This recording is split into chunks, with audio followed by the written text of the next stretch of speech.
अब हम पढ़ेंगे सर्वनाम के भेद। और सर्वनाम के 6 भेद हैं, जिसमें से पहला भेद है पुरुषवाचक सर्वनाम। तो पुरुषवाचक सर्वनाम किसे कहते हैं? जो शब्द वक्ता, श्रोता तथा अन्य पुरुष के लिए प्रयोग किए जाएं, उन्हें हम पुरुषवाचक सर्वनाम कहते हैं। वक्ता मतलब बोलने वाला, श्रोता मतलब सुनने वाला, अन्य पुरुष यानी जिसके बारे में बातें की जाती है, और इन तीनों के लिए जो शब्द उपयोग किए जाएंगे वे सारे शब्द क्या होंगे? पुरुषवाचक सर्वनाम। तो पुरुषवाचक में 3 प्रकार के शब्द आते हैं। एक तो वो जो वक्ता के लिए उपयोग किए जाते हैं, दूसरे श्रोता के लिए, और तीसरे किसी अन्य के लिए उपयोग किए जाते हैं। तो इस प्रकार पुरुषवाचक सर्वनाम के 3 भेद होते हैं।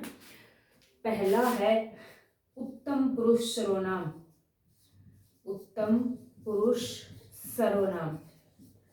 दूसरा है मध्यम पुरुष सर्वनाम और तीसरा है अन्य पुरुष सर्वनाम। हम पहला कहते हैं उत्तम पुरुष सर्वनाम।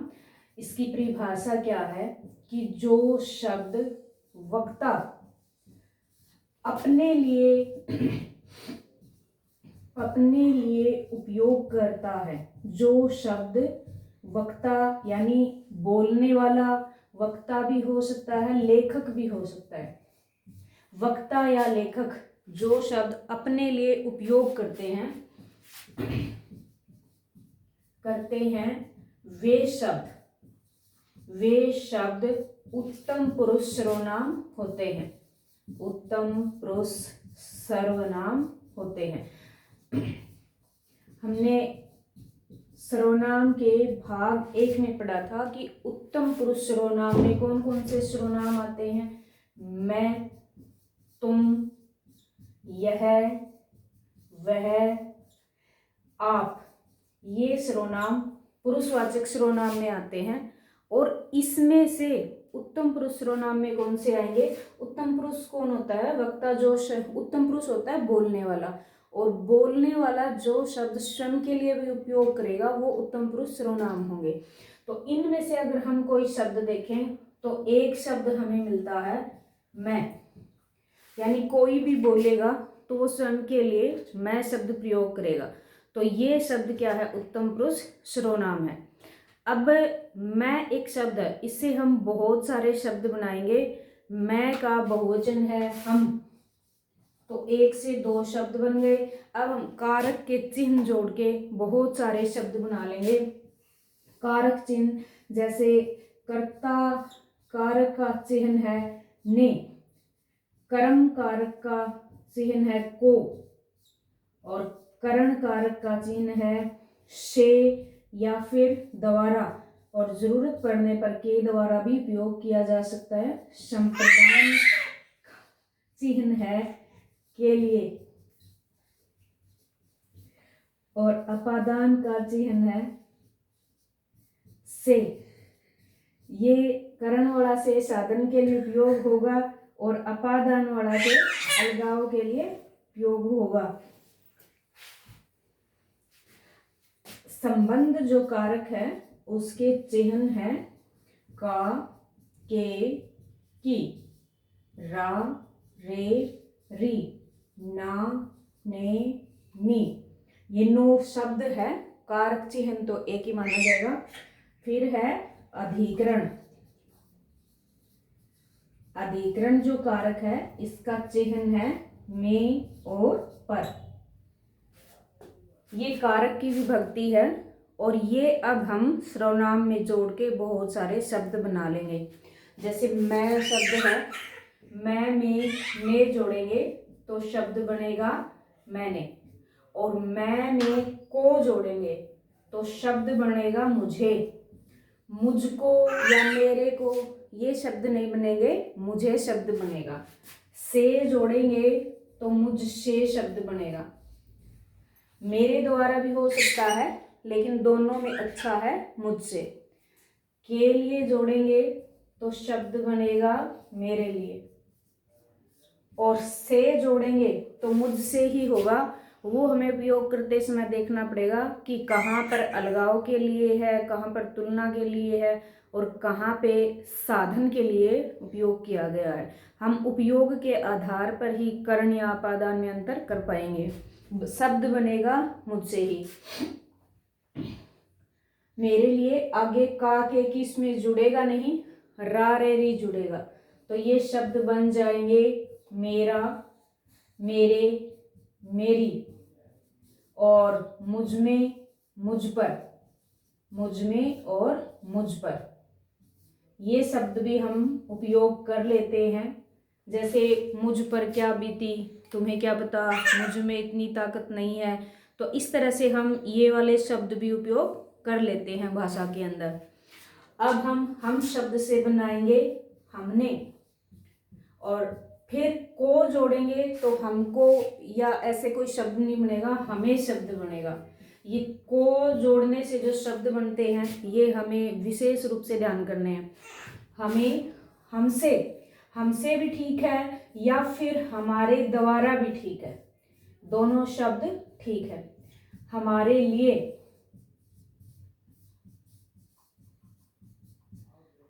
हमारा,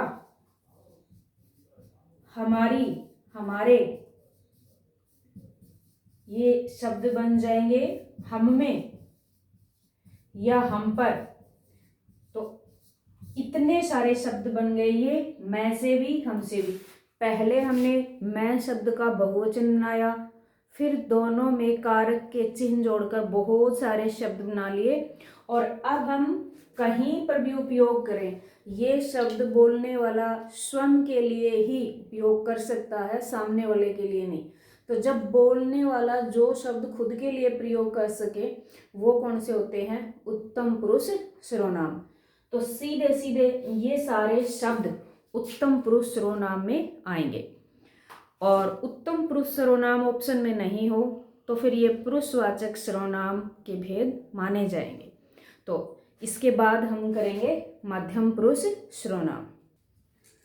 पुरुषवाचक का दूसरा भेद है मध्यम पुरुष सर्वनाम। मध्यम पुरुष कौन होता है, सामने वाला। जैसे वक्ता बोल रहा है तो उसके सामने जो है उसको हम मध्यम पुरुष कहते हैं, और उसके लिए जो शब्द उपयोग किए जाएंगे उन्हें हम कहेंगे मध्यम पुरुष सर्वनाम।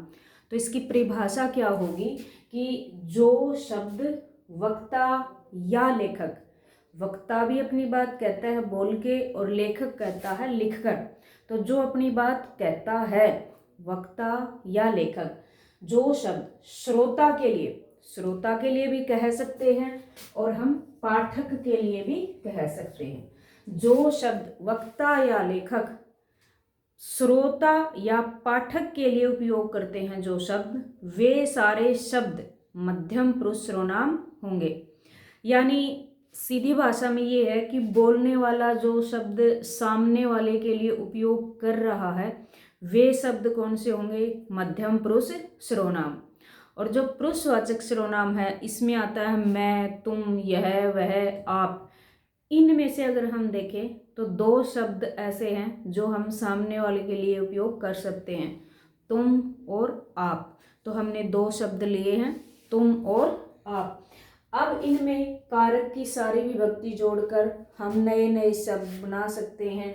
जैसे ने जोड़ा तो शब्द बना तुमने, को जोड़ा तो तुझे। जैसे मैं में को जोड़ा था तो मुझे बना था। ये हमें विशेष रूप से याद करना है कि को जोड़ने से क्या रूप बनते हैं। ये वाक्य शुद्धि में आते हैं।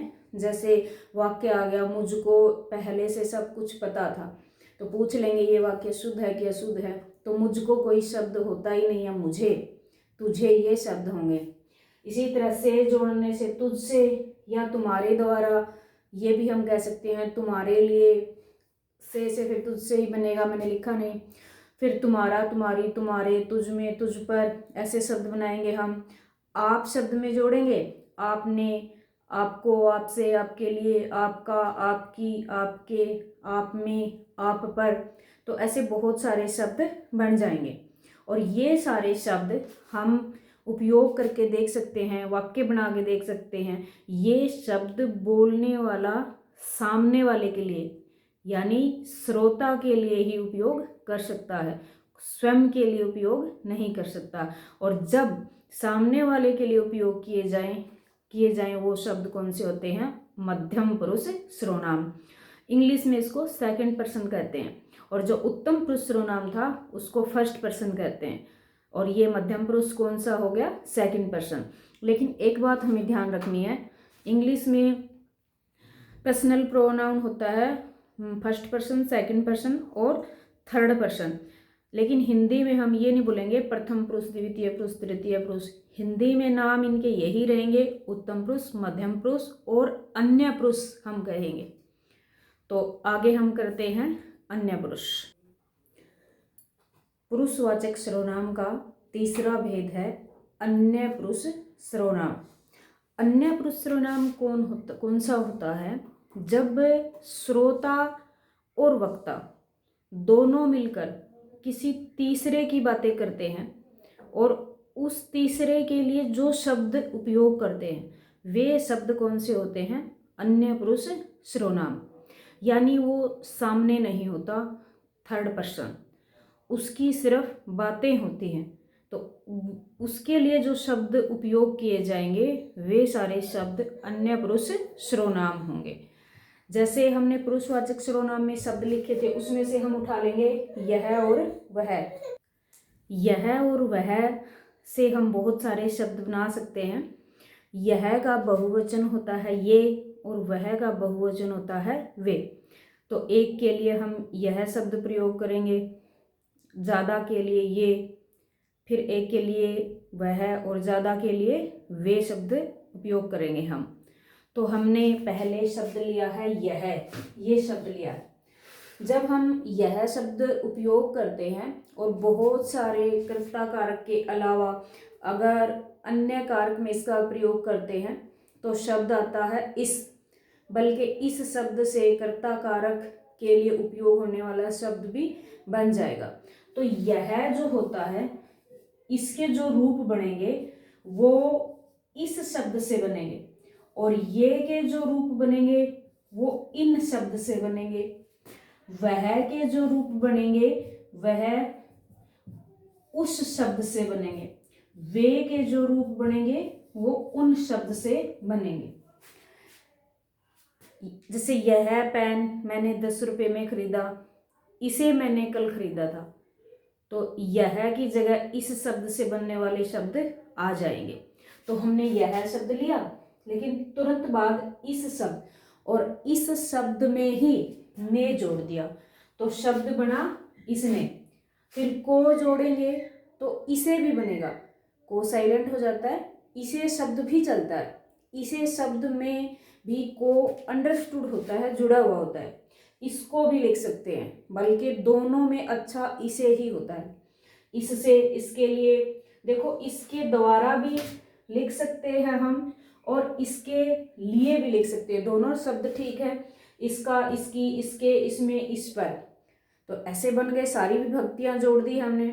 फिर ये शब्द से हमने इन शब्द बनाया, और कर्ता कारक की विभक्ति जोड़ने पे शब्द बनेगा इन्होंने। पुराने जमाने में इनने उनने शब्द भी चलते थे, लेकिन वर्तमान जो हिंदी का रूप है इसमें शब्द बनते हैं इन्होंने, उन्होंने। तो यहाँ बना इन्होंने, को जोड़ने से बनेगा इन्हें। इनको शब्द भी चलता है और इनको अब भी चल रहा है, और इन्हें शब्द भी चल रहा है, लेकिन दोनों में अच्छा है इन्हें। इनसे, इनके द्वारा, इनके लिए, इनका, इनकी, इनके, इनमें, इन पर, ऐसे ये सारे शब्द बना लिए। देखो, हमने एक शब्द से कारक के चिन्ह जोड़कर बहुत सारे शब्द बना लिए। तो इतने शब्द हम रट्टा नहीं मार सकते, याद नहीं कर सकते। हम कारक की विभक्तियां जोड़कर बना सकते हैं, हमें बनाना आना चाहिए। सर्वनाम में लगभग सारे सर्वनामों में ऐसे ही शब्द बनाने हैं, हमें मूल शब्द पकड़ना है और उसमें कारक के चिन्ह जोड़ते जाने हैं। अब देखो, इस शब्द से बना लिए, इनसे बना लिए, तो वह शब्द था और इससे शब्द बनेगा उस, और वे शब्द से बनेगा उन। तो हम उसने, उसको, उससे, उसके लिए, उसका, उसकी, उसमें, उस पर, बहुवचन में बनाएंगे, उन्होंने, उन्हें, उनका, उनकी, उनके, उनमें, उन पर, ऐसे शब्द हम बनाते जाएंगे। जहाँ इन शब्द आया ना वहाँ पे उन कर देंगे, इस आया वहाँ पे उस शब्द कर देंगे। तो इस प्रकार अन्य पुरुष सर्वनाम के बहुत सारे शब्द बनेंगे। तो वो सारे शब्द जो बोलने वाले और सुनने वाले हैं वो आपस के लिए प्रयोग नहीं करेंगे, वो किसी तीसरे के लिए उपयोग करेंगे। और तीसरे के लिए उपयोग करेंगे तो वो शब्द कौन से कहलाएंगे? अन्य पुरुष सर्वनाम। ये हमने 3 भेद किए हैं पुरुषवाचक सर्वनाम के। तो इनमें से कोई भी प्रश्न आ जाए तो हम उत्तर लगा देंगे। बाई चांस इसमें से कोई हो जाए और अन्य पुरुष, मध्यम पुरुष या उत्तम पुरुष ऑप्शन में ना हो तो ये सारे भेद पुरुषवाचक सर्वनाम के माने जाएंगे।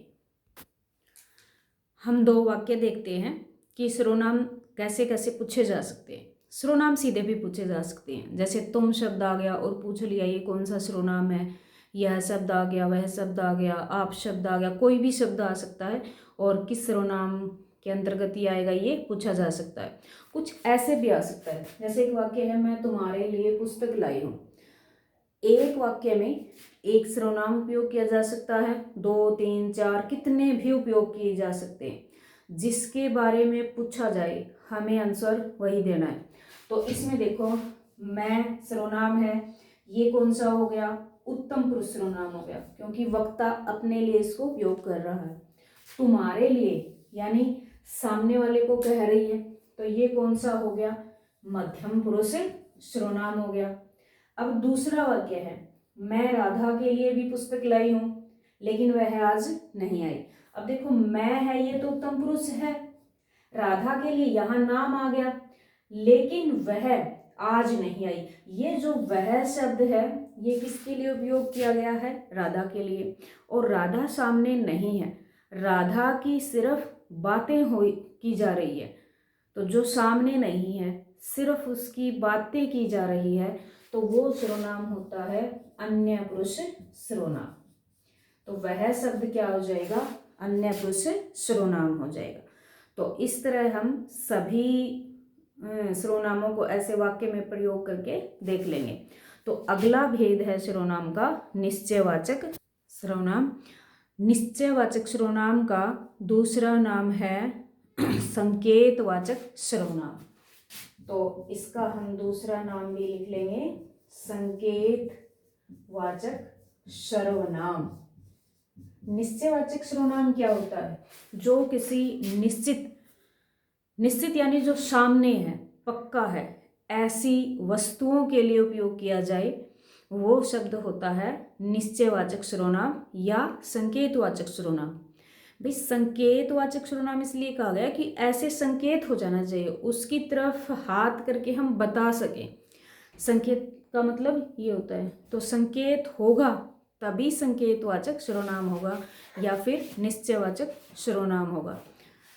निश्चयवाचक सर्वनाम के शब्द हैं यह और वह, जो हमने पुरुषवाचक सर्वनाम के अन्य पुरुषवाचक सर्वनाम में पढ़े थे। ये दोनों पुरुषवाचक सर्वनाम में भी आएंगे और पुरुषवाचक सर्वनाम के अन्य पुरुष में भी आएंगे और निश्चयवाचक में भी आएंगे, दोनों में आएंगे। बस इनका उपयोग के आधार पे हमें देखना है कि ये किस रूप में उपयोग किए गए हैं। तो अन्य पुरुष में हमने जैसे जैसे शब्द बनाए थे वैसे वैसे सारे यहाँ भी बनेंगे। जैसे हमने बनाए थे इसने, उसने, उसको, उनके लिए, मतलब जो शब्द हम अभी 2 मिनट पहले बना के आए हैं वो सारे शब्द यहाँ भी बनेंगे। फर्क इतना है कि निश्चयवाचक सर्वनाम व्यक्तियों के लिए उपयोग नहीं किया जाएगा, जबकि पुरुषवाचक सर्वनाम व्यक्तियों के लिए उपयोग किया जाएगा। ये हम कहने के लिए ही है कि निश्चयवाचक सर्वनाम व्यक्तियों के लिए उपयोग नहीं किया जाएगा, ज़्यादातर ये वस्तुओं के लिए उपयोग किया जाता है। पर कई बार क्या होता है कि ये उपयोग कर दिया लेकिन ऑप्शन में पुरुषवाचक सर्वनाम है ही नहीं, यानी अन्य पुरुष सर्वनाम है ही नहीं, तो ये हमें ऑप्शन में है तो लगाना पड़ेगा उत्तर, चाहे वो किसी व्यक्ति के लिए भी उपयोग किया गया है। पुरुषवाचक जो सर्वनाम है वो सिर्फ और सिर्फ व्यक्तियों के लिए उपयोग किया जाएगा। ये ज़्यादातर वस्तुओं के लिए, रेयर केस में व्यक्तियों के लिए भी उपयोग कर दिया जाएगा। अब इनके उदाहरण देखते हैं हमें। इसमें इशारा होना चाहिए, सामने होना चाहिए, वो सामने दूर भी हो सकता है, पास भी हो सकता है। हम पास के लिए यह और इससे बने हुए शब्द उपयोग करेंगे, दूर के लिए वह या फिर इससे बने हुए शब्द उपयोग करेंगे।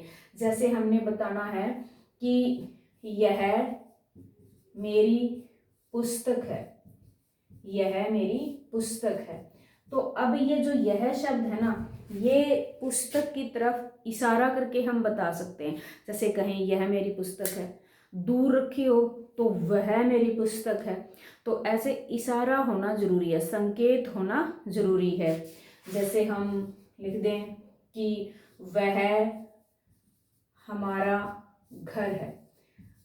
अब ये लाइन सार्थक कब होगी? जब हम घर के सामने खड़े हों और उसकी घर की तरफ उंगली करके बताएं कि वह हमारा घर है, यानी इशारा होना जरूरी है।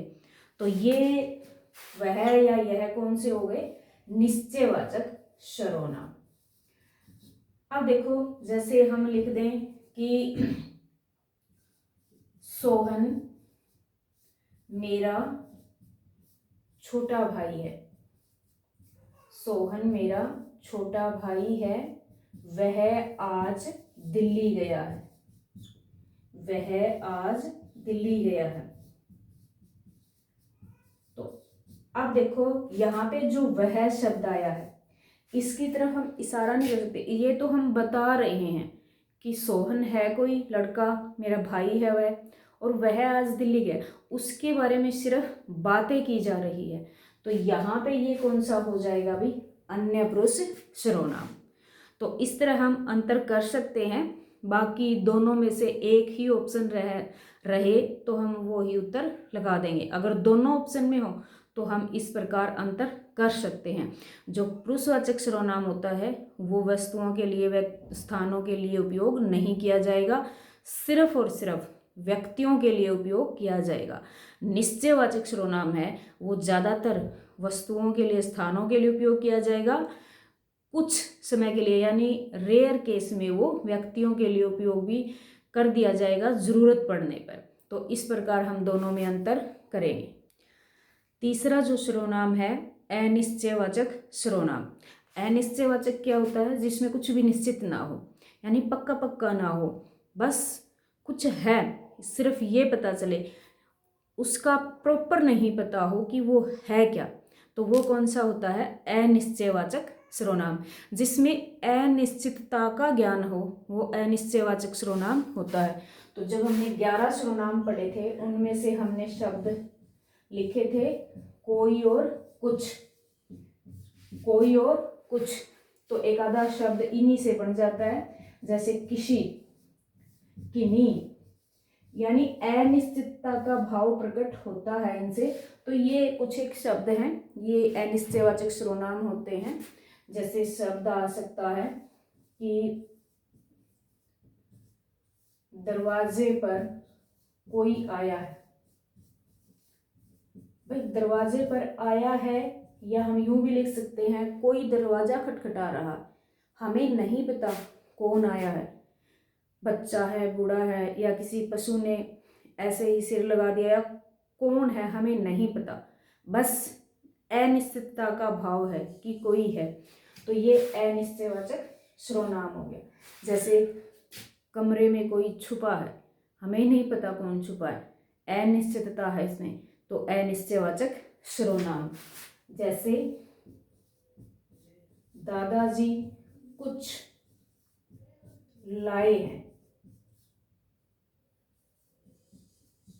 हमें नहीं पता क्या लाए हैं वो। किसी ने मेरी घड़ी चुरा ली,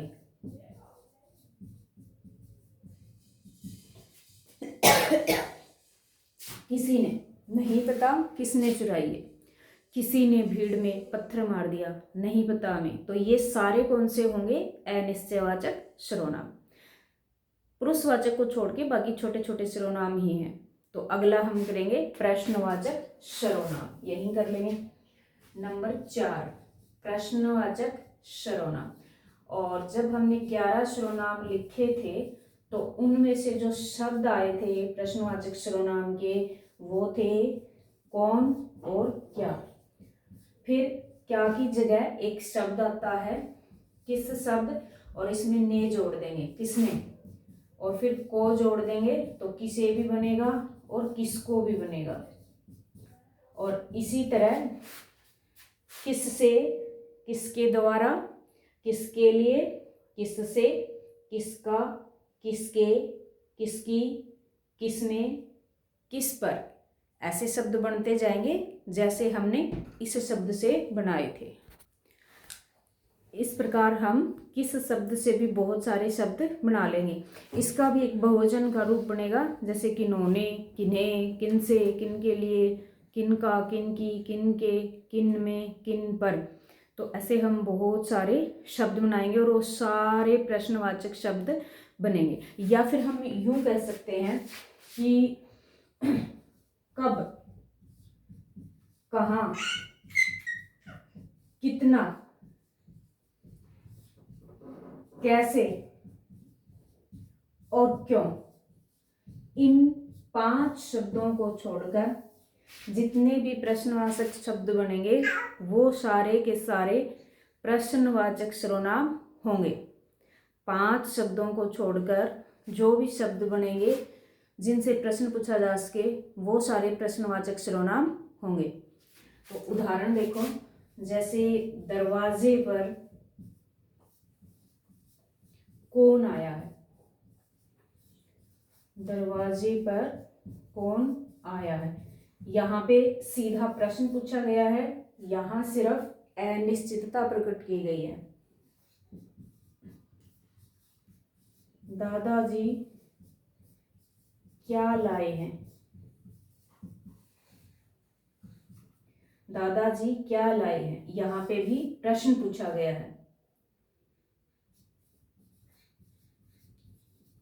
किसने मेरी घड़ी चुराई,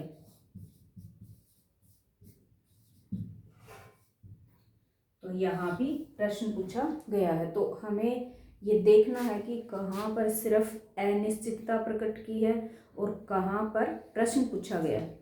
दूसरी बात, सिर्फ प्रश्नवाचक चिन्ह देख के हमें आंसर नहीं लगाना है, हमें उसको देख लेना है कि उसमें पूछा कौन सा सर्वनाम, उसमें सर्वनाम है कि नहीं। मान लो वाक्य आ गया, तुम कहाँ गए थे, तो यहाँ पे प्रश्नवाचक चिन्ह देख के प्रश्नवाचक सर्वनाम नहीं लगाना है। यहाँ पे कहाँ सर्वनाम नहीं है, तुम सर्वनाम है जो कि मध्यम पुरुष सर्वनाम। अगर ये आ जाए तुम क्या लोगे, तो यहाँ पे 2 सर्वनाम है, तुम और क्या। अब जिसके बारे में पूछा है, जिसके नीचे अंडरलाइन है, उसी के बारे में बताना है। तुम के बारे में पूछे तो मध्यम पुरुष सर्वनाम, क्या के बारे में पूछे तो प्रश्नवाचक सर्वनाम। तो अब हम अगला भेद करेंगे संबंधवाचक सर्वनाम।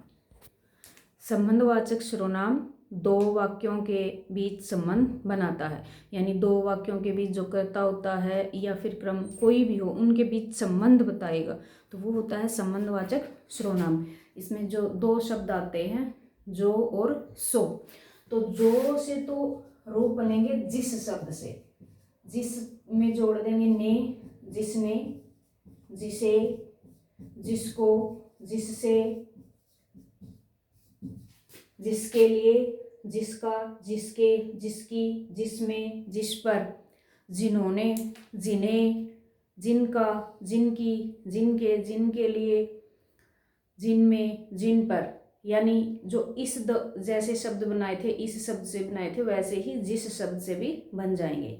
और जो सो होता है वह का रूप होता है, वह से जो शब्द बने थे वो सारे जो से बनेंगे, इससे सो से बनेंगे। और वह की जगह शब्द आ गया था उस, यानी ये सारे शब्द सो से बनेंगे। और ये दोनों एक ही वाक्य के अंदर आने चाहिए। इसमें क्या होता है कि दो वाक्य जुड़े हुए होते हैं और ये संबंधवाचक सर्वनाम मिश्र वाक्य बनाता है और मिश्र वाक्य में एक प्रधान उपवाक्य और एक आश्रित उपवाक्य होता है। तो दो वाक्य इसमें होते हैं और दो वाक्य जिसमें होते हैं मिश्र वाक्य, और मिश्र वाक्य में जो दो वाक्य जोड़ते हैं वो संबंधवाचक सर्वनाम ही होता है। या हम यूं कह सकते हैं कि मिश्र वाक्य को बनाने वाला संबंधवाचक सर्वनाम ही है। मिश्र वाक्य में दो वाक्यों को जोड़ने वाला जो योजक होता है वो संबंधवाचक सर्वनाम होता है। अब जैसे वाक्य बनेंगे, जो मेहनत करता है वह सफल अवश्य होता है। जो मेहनत करता है वह सफल अवश्य होता है। तो इसमें जो और सो ये संबंधवाचक सर्वनाम है। जिसने कल सभा में भाषण दिया था वह आज नहीं आया, तो जिसने और वह हो जाएंगे। जैसी करनी वैसी भरनी, जिसकी लाठी उसकी भैंस, तो जिसकी और उसकी, इसमें जैसी और वैसी, ऐसे बहुत सारे वाक्य हम बना सकते हैं। ये मिश्र वाक्य में भी काम आएगा और संबंधवाचक सर्वनाम में भी। जो संबंधवाचक सर्वनाम के वाक्य हैं वो साथ में मिश्र वाक्य के भी उदाहरण हैं। तो अगला हम करेंगे निजवाचक सर्वनाम। निज का मतलब स्वयं, निजवाचक सर्वनाम। इस सर्वनाम की परिभाषा भी जरूरी है। जो शब्द पुरुषवाचक सर्वनाम के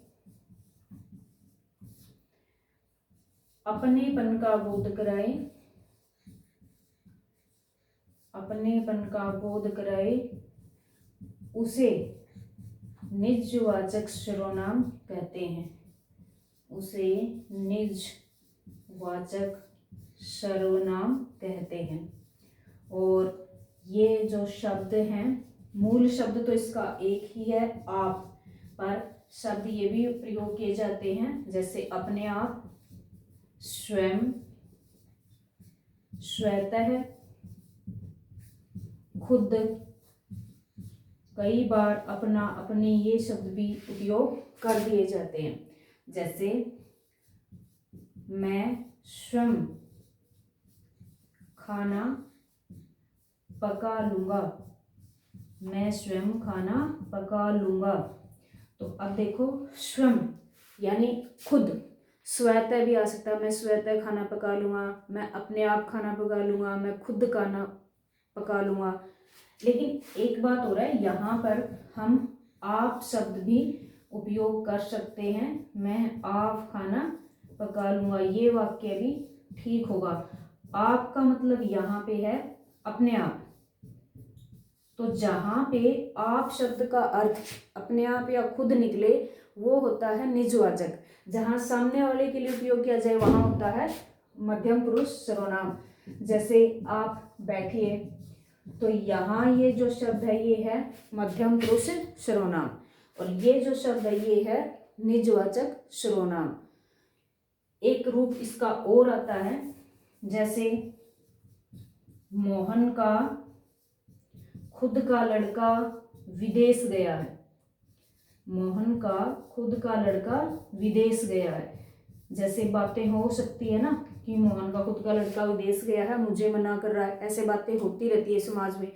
तो खुद का, यहाँ पे हम एक शब्द यूज कर सकते हैं, प्रयोग कर सकते हैं, मोहन का अपना लड़का।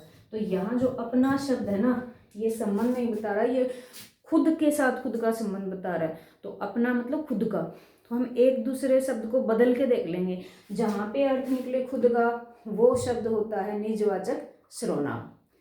तो ये पुरुषवाचक सर्वनाम के अपनेपन का बोध कराता है। तो इसमें तीनों आएंगे, अन्य पुरुष के अपने आप का भी, मध्यम पुरुष का भी और उत्तम पुरुष के अपने आप का भी बोध कराने वाला शब्द कौन सा होता है? निजवाचक सर्वनाम।